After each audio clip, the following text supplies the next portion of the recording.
Hey guys, it's me, Smasher Zay, and I have some new hair dye, guys. Ha! Okay, so right now I'm gonna be debunking a few theories, reacting to Camellia Cuevas' new animation Continue, the season 1 finale of Glitch Tale, her new animation series, which I absolutely love. And I'm also going to be talking about me and my good pal Hero of Flame. Wait, no, he actually changed it to Falcon Wind due to my suggestion. We are going to be I'm going to be reacting to his few of his videos. So yeah, I hope that you guys enjoy. And I'm recording at 11:17 p.m. So this, excuse me if I fall. Okay, whatever. All right, let's go. Font? Huh, wonder which one I would be. Too straight. No, not in that way, just straight as in unexciting. Too, Deadpool. Broadway! Now that's the one, now that's the one!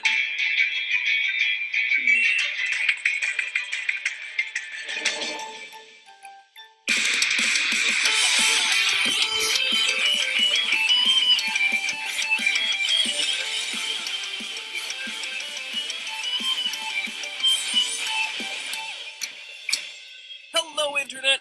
Welcome to Game Theory, where, instead of putting a joke here, I want to ask you a question. If your personality were represented by a font, what font would you be? Take a moment and put your font in the comments. I'm really curious to see what everyone has to say. Maybe find a couple new cool fonts to use. Get bored with old Colleen 311. And with that out of the way, it's time to talk Undertale. Now, I don't think I've ever gotten this many requests to cover a game. Well, except for FNAF. And I suppose FNAF 2. Oh, and then there was FNAF 3. Wait a minute, should I be worried about something here? Anyway, across the board on YouTube, Reddit, and Twitter, you all have wanted Undertale. And honestly, I'm glad you brought it to my attention. True loyal theorists will know that Earthbound is my favorite game of all time. So a self-aware RPG in a similar style? Oh man, it's like a gift from the indie gaming heavens. Undertale is a game where every character, from Goat Mom to Grind Fodder, has a sympathetic design and unique personality, motivations, goals, fears. Whether you're saving or slaughtering them, the game makes you feel something every time you enter an encounter. But to me, one character stood out amongst all the rest. Sans. A skeleton named after the font Comic Sans, hence all the font references at the beginning of the episode. If you haven't played Undertale, I'm sure that was a really weird opening. Anyway, Sans is...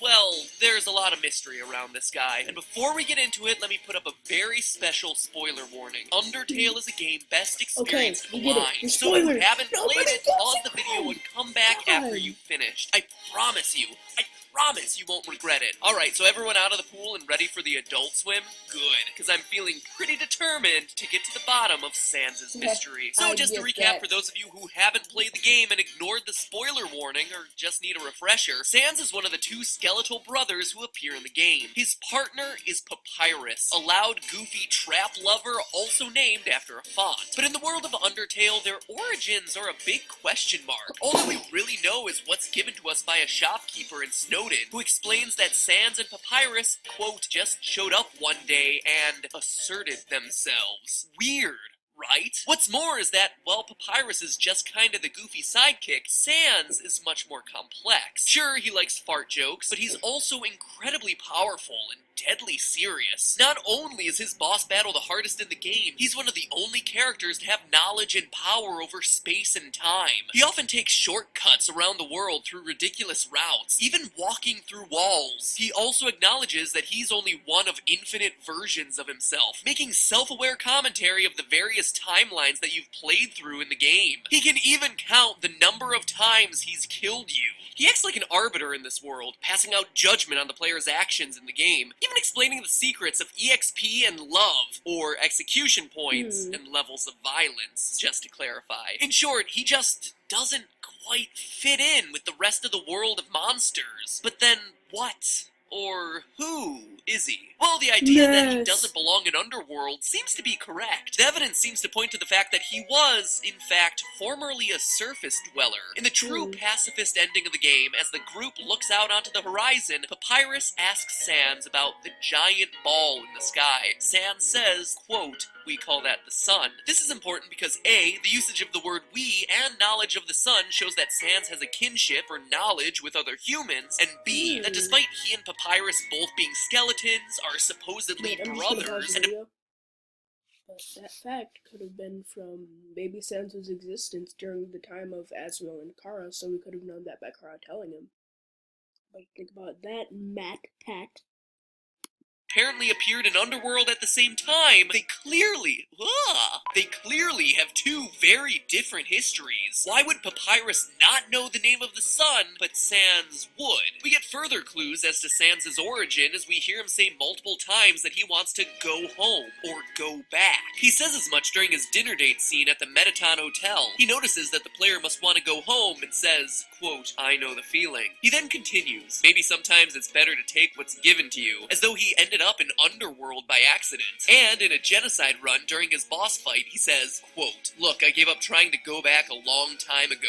End quote. And before you say he means going back to the surface world, that's clearly not the full story. His very next line of dialogue is, and getting to the surface doesn't really appeal anymore either. Key word here is either. Yes, he seems to hail from the surface and wants to go back, but based on his dialogue, he no longer considers. Sans could also be old enough that when before the war broke out, Sans could have been alive and he could have been on the surface.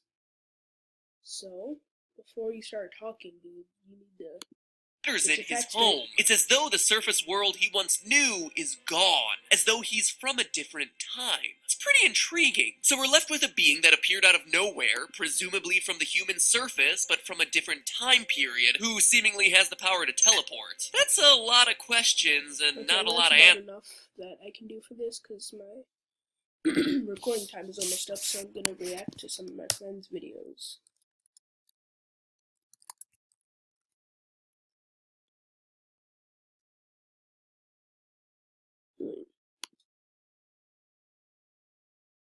Here we are.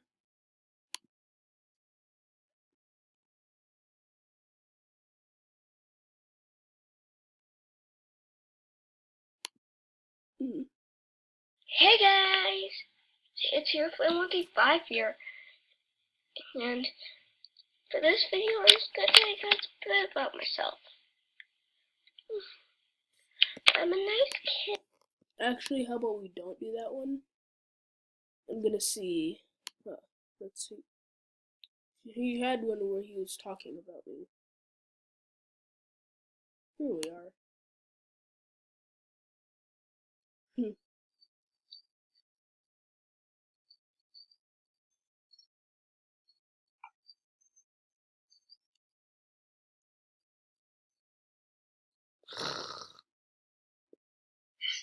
I swear to God, I swear.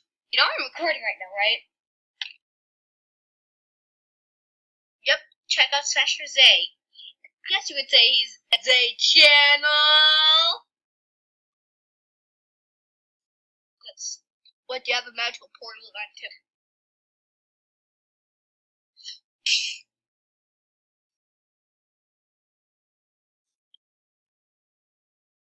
event too?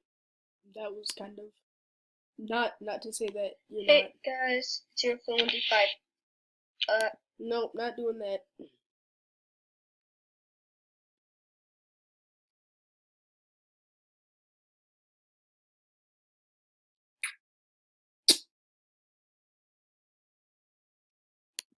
Ooh.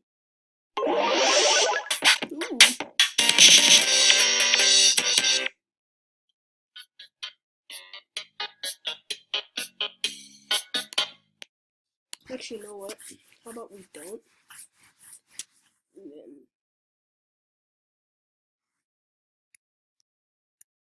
So, I think that'll be enough for today. Well, until next time, it's Smasher Zay out.